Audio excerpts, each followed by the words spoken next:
తిరుచనూరు శ్రీ పద్మావతి అమ్మవారి కార్తీక బ్రహ్మోత్సవాలలో భాగంగా అమ్మవారికి రాష్ట్ర ప్రభుత్వం తరపున పట్టు వస్త్రాలు సమర్పించిన రాష్ట్ర దేవాదాయ శాఖ మంత్రి ఆనం రామనారాయణ రెడ్డి పట్టు వస్త్రాల సమర్పణ అనంతరం మీడియాతో మాట్లాడారు.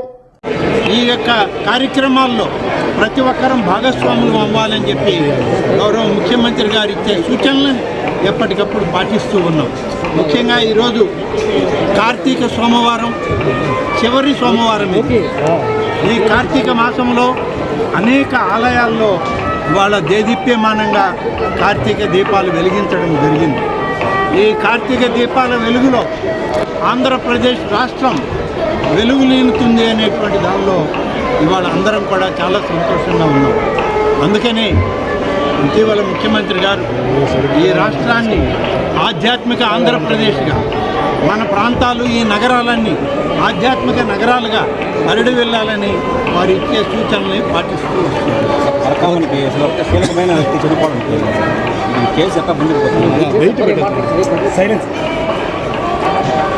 ఒక మంచి పర్వదినం.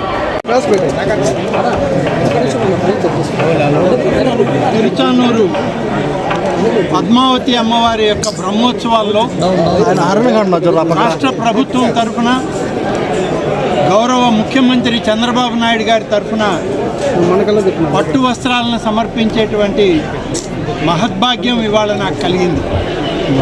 గడిచిన సంవత్సరం కూడా అమ్మవారికి పట్టు వస్త్రాలని స్వయంగా ముఖ్యమంత్రి గారి ఆదేశాల మేరకు నేనే ఇక్కడికి వచ్చి ఇవ్వడం జరిగింది.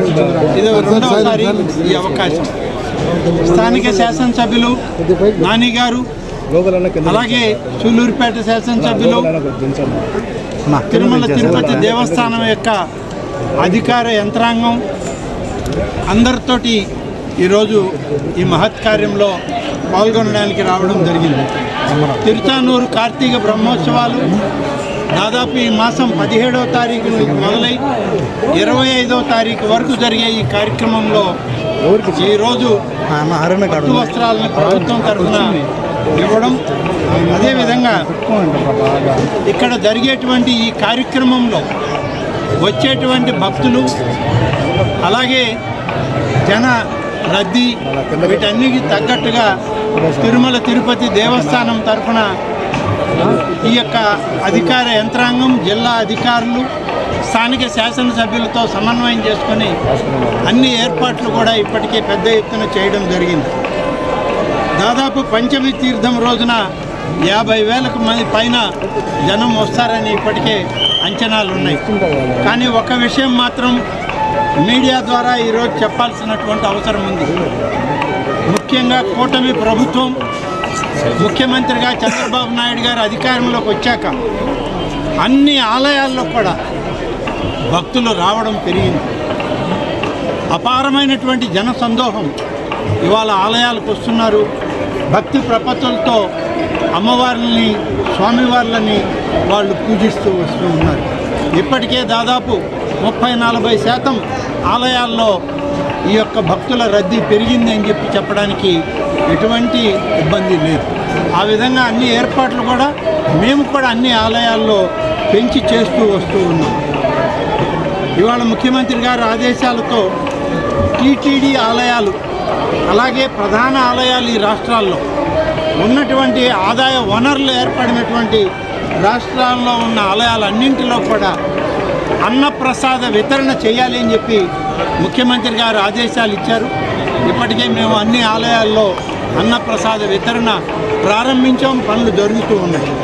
తిరుమల తిరుపతి దేవస్థానానికి సంబంధించిన ఈ ఆలయాల్లో కూడా అన్నప్రసాద వితరణ అన్ని ప్రాంతాల్లో కూడా చేయడం జరుగుతుంది. గౌరవనీయులు భారత రాష్ట్రపతి శ్రీమతి ద్రౌపది ముర్ము గారు 20వ తారీఖు ఉదయం ఆమె ఢిల్లీ నుంచి బయలుదేరి తిరుపతి విమానాశ్రయానికి వచ్చి తిరుచానూరు అమ్మవారి ఆశీస్సుల కొరకు ఇక్కడికి రాబోతూ ఉంది. ఆమె ఇక్కడి నుంచి తిరుమలకి వెళ్ళి పక్క రోజు ఉదయం స్వామివారి దర్శనం కూడా చేసుకునేటువంటి కార్యక్రమం రూపొందించబడింది. 20 మధ్యాహ్నం నుంచి 21 ఉదయం వరకు భారత రాష్ట్రపతి శ్రీమతి ద్రౌపది ముర్ము గారు మన ఈ ప్రాంతంలో ఉంటారనేటువంటి దానిలో చాలా సంతోషంగా వారికి ఆహ్వానం పలకడానికి స్థానిక ప్రజాప్రతినిధులు, రాష్ట్ర ప్రభుత్వం, తిరుమల తిరుపతి దేవస్థాన యంత్రాంగం, పాలక వర్గం అంతా కూడా ఇప్పటికే ఏర్పాట్లు చేయడం పూర్తయింది. ఈరోజు ఒక మంచి పర్వదినం. కానీ మీరు అడిగే ప్రశ్న మాత్రం ఈ ప్రాంతంలో అడగాల్సింది కాదు. కానీ మీరు అడిగారు కాబట్టి చెప్పక తప్పదు.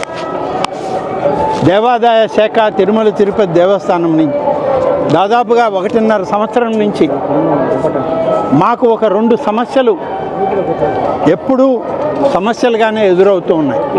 ఒకటి పరకామణి కేసు, రెండవది కల్తీ నెయ్యి. ఇవి రెండూ కూడా ఇవాళ పరిష్కార దిశగా ఈ రాష్ట్ర ప్రభుత్వం ప్రయత్నం చేస్తూ ఉంది. ఇప్పటికే అనేక విచారణలు జరిగాయి. దానికి సంబంధించిన నివేదికలు రాష్ట్ర ప్రభుత్వానికి రావడం జరిగింది. నివేదికల్లో ఏ తప్పు అయితే చూపించడం, ఎత్తి చెప్పడం జరిగిందో వాళ్ళ మీద చర్యలు మాత్రం తప్పనిసరిగా తీసుకోవడం ఈ రాష్ట్ర ప్రభుత్వ బాధ్యత తీసుకుంటుంది కూడా అని ఈ సందర్భంగా చెప్పాలి. పరకామణి కేసులో ఉన్నటువంటి రవికుమార్కి ఏమన్నా భద్రత ఏమన్నా ఇచ్చేది? అవసరాలను బట్టి ఎవరికి భద్రత ఇవ్వాలన్నా ఇవ్వడానికి తప్పనిసరిగా అవసరమైతే ఆ శాఖల యొక్క నివేదికలను ఆధారం చేసుకొని ఇవ్వడం జరుగుతుంది. ఇప్పటికే ఒకరు చనిపోవడం అయితే జరిగింది. మళ్ళీ ఇతనికి కూడా ఏదైనా ప్రాణహాని ఉందని చెప్పి ఏదన్నా అటువంటి రిప్రజెంటేషన్ కానీ నివేదిక కానీ వాళ్ళ దగ్గర నుంచి, ఆ కుటుంబ సభ్యుల నుంచి వస్తే ప్రభుత్వం దాన్ని పరిశీలించి తగు జాగ్రత్తలు, భద్రత తీసుకుంటుంది.